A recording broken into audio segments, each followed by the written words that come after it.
Hey guys, welcome back to my YouTube channel. इस video में हम बनाएंगे एक बहुत ही ब्यूटीफुल डिज़ाइनर फ्रॉक, जिसके लिए हमने दो फैब्रिक लिया है।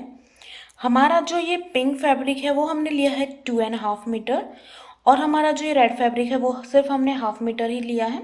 चलिए अब इसे बनाना शुरू करते हैं। सबसे पहले हमने फैब्रिक को 4 फोल्ड किया हुआ है इस तरीके से। चलिए पूरी लेंथ हम आपको दिखा लेते हैं। तो पूरी लेंथ हमने इसकी 31 इंचेस की ली है। ये हमारी सिलाई पूरी स्टिचिंग अलाउंस को मिलाते हुए है 31 इंचेस। चलिए अब इसमें मार्किंग शुरू करते हैं। तो सबसे पहले ऊपर की तरफ हम 8 इंचेस पे एक मार्क करेंगे। तो इस तरीके से 8 इंच पे एक मार्क कर दिया हमने। अब हम यहाँ से हल्का सा क्रॉस में इस तरीके से लाइन ड्रॉ कर लेंगे। तो बस आपको इस तरीके से क्रॉस में जाना है अप्रोक्स। तो हमने ये क्रॉस में लाइन ड्रॉ कर ली है। अब हम इस लाइन को कट कर लेंगे। तो देखिए हमने इस लाइन को कट कर लिया है।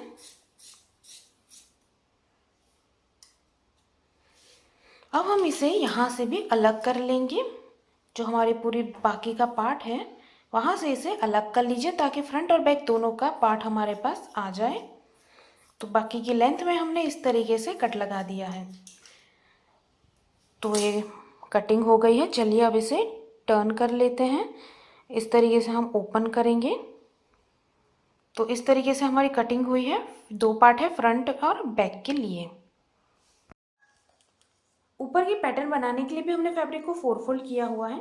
चलिए मार्किंग शुरू करते हैं। तो हमने यहाँ पे कॉर्नर पे 5.5 इंचेस पे एक मार्क किया हुआ है। इस तरफ हम 3 इंचेस पे एक मार्क करेंगे और दोनों को मिलाते हुए राउंड में शेप दे देंगे। अब हमें दूसरी मार्किंग करते हैं। तो यहाँ से हम हमारी जो लेंथ है 8 इंचेस की ले रहे हैं। तो हर 8 इंचेस पे आप इस तरीके से मार्क कर दीजिए। तो मैंने ये सर्कल से 8 इंचेस पे मार्क कर दिया है। अब इन सारे पॉइंट्स को आप आपस में मिला लीजिए। तो ये सारे पॉइंट्स को हमने ज्वाइन कर लिया है। चलिए अब इस पार्ट को कट कर लेते हैं। ये देखिए हमने कट कर लिया है। चलिए अब इसे ओपन कर लेते हैं। तो ये देखिए हमारा ओपन हो गया है इस तरीके का पार्ट। ये है हमारी पैटर्न का पार्ट। तो ये देखिए हमने दो स्ट्रिप कट की है। एक की चौड़ाई हमने 2.5 इंचेस ली है, दूसरे की भी 2.5 इंचेस ही ली है। इस तरीके से हमने दो बेल्ट लिए हैं जो हमें ऊपर की साइड पैटर्न करने में यूज करेंगे। तो मार्किंग सारी हो गई है हमारी। अब हम बढ़ते हैं स्टिचिंग की ओर। सबसे पहले देखिए हमने ये दोनों फैब्रिक को रखा हुआ है इस तरीके से। अब हम यहाँ पे मार्क करेंगे। तो मैं यहाँ से ऊपर की तरफ इस तरीके से अप्रोक्स 11 इंचेस पे एक मार्क कर रही हूँ। ये हमारा टॉप का पार्ट की लेंथ होगी। तो ये पूरे पार्ट में हमने इस तरीके से लाइन कर ली है। ध्यान रखिए टॉप के पार्ट की लाइनिंग है। दोनों पार्ट में हमें इसी तरीके से लाइनिंग करनी है। अब हमें यहाँ पर इलास्टिक को अटैच करना है। तो रॉन्ग साइड पर इस तरीके का आप कोई भी इलास्टिक ले ले। इसकी चौड़ाई देखिए हमें लेनी है अप्रोक्स 12 इंचेस की। तो 12 इंचेस का हम कट कर लेंगे और यहाँ पर इस तरीके से स्ट्रेच करके हम लगा लेंगे, ताकि ये यहाँ पर इस तरीके से शेप दे दे। तो चलिए अब यहाँ पर रॉन्ग साइड पर इसे अटैच कर लेते हैं। तो ये देखिए हमने इस तरीके से दोनों पार्ट में इलास्टिक को अटैच कर लिया है।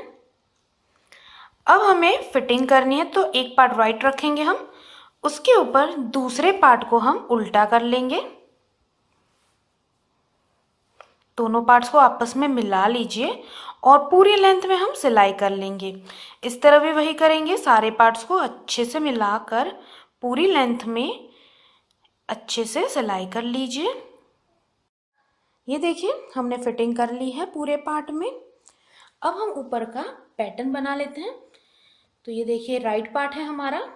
इसके ऊपर हमने जो ये पैटर्न कट की थी वो भी हम राइट साइड पर ही रखेंगे और इस तरीके से दोनों पार्ट्स को जॉइन करके पूरे राउंड में सिलाई कर लेंगे। इस तरीके से देखिए मैंने दोनों पार्ट्स को जॉइन किया है। अब हम इस पूरे राउंड में सिलाई कर लेंगे। ध्यान रखिएगा राइट पार्ट के ऊपर राइट पार्ट ही रखा हुआ है हमने। इस तरीके से हम जॉइंट कर लेंगे। ये देखिए हमने इस तरीके से पूरे राउंड में सिलाई कर ली है। अब हम इसकी बॉर्डर को फोल्ड कर लेते हैं। तो बैक साइड पर इस तरीके से डबल फोल्ड करके पूरे में सिलाई कर लीजिए। ये देखिए हमने बॉर्डर को इस तरीके से फोल्ड कर लिया है पूरे राउंड में। अब हमें यहाँ पे जो स्ट्रिप बनानी है उसके लिए हम सिलाई देख लेते हैं।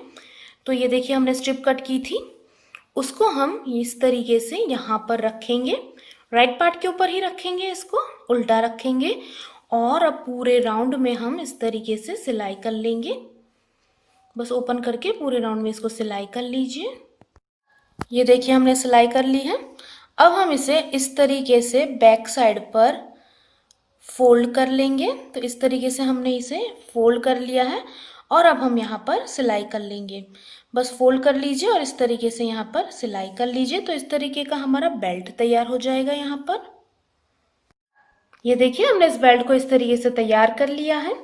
अब हमारा जो दूसरा बेल्ट है उसके लिए इस तरीके की हमने स्ट्रिप ली है, इसे हम रॉन्ग साइड पर फोल्ड कर लेंगे और पूरी लेंथ में सिलाई कर लेंगे। तो यहाँ पे रॉन्ग साइड पे सिलाई कर लीजिए पूरी लेंथ में और फिर इसे हम राइट साइड पर टर्न कर लेंगे। तो सबसे पहले रॉन्ग साइड पे सिलाई करके इसे राइट साइड पर टर्न कर लीजिए। ये देखिए हमने इसे राइट साइड पर टर्न कर लिया है। अब यहाँ का जो बॉर्डर है उसे हम अंदर की तरफ डाल देंगे और उसके बाद इसमें सिलाई कर लीजिए। तो देखिए ये स्ट्रिप को हमने बना लिया है। अब हमें क्या करना है, यहाँ पर बेबी का जो नेक का साइज है उतने साइज का हम बाहर राउंड रखेंगे क्योंकि ये नेक के पीछे जाएगा हमारा, और इसे हम इस तरीके से यहाँ पर सिलाई करके फिक्स कर लेंगे। ये जो राउंड है वो बेबी के नेक का शेप में जाएगा, नेक के पीछे जाएगा और यहाँ पर हम सिलाई कर लेंगे। बाकी जो बचा पार्ट है वहाँ पे हम एक नॉट लगा देंगे। तो चलिए सबसे पहले यहाँ पर एक सिलाई कर लेते हैं। ये देखिए हमने यहाँ पर हल्की सी सिलाई कर ली है। अब हम एक नॉट बना देंगे यहाँ पर।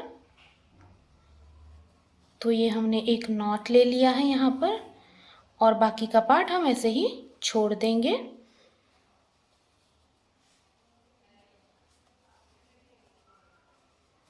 तो इस तरीके से हमने यहाँ पर नॉट ले लिया है। अब हमें नीचे के बॉर्डर को फोल्ड करना है। तो यहाँ पर बॉर्डर को इस तरीके से डबल फोल्ड कर लीजिए बैक साइड पे और सिलाई कर लेंगे हम। तो देखिए हमने नीचे के बॉर्डर को फोल्ड कर लिया है और इसी के साथ तैयार हो गया हमारा डिजाइनर फ्रॉक। इसे आप जरूर ट्राई करें। तो इस वीडियो में इतना ही। Thank you so much guys हमारा वीडियो देखने के लिए। अगर आपको हमारे वीडियोस अच्छे लगते हैं प्लीज इसे लाइक करें, ज्यादा से ज्यादा शेयर करें एंड प्लीज हमारे चैनल को सब्सक्राइब करें। बेल आइकन को दबाना ना भूलें ताकि नोटिफिकेशन सबसे पहले आप तक आती रहे। इस वीडियो को देखने के लिए thank you so much guys.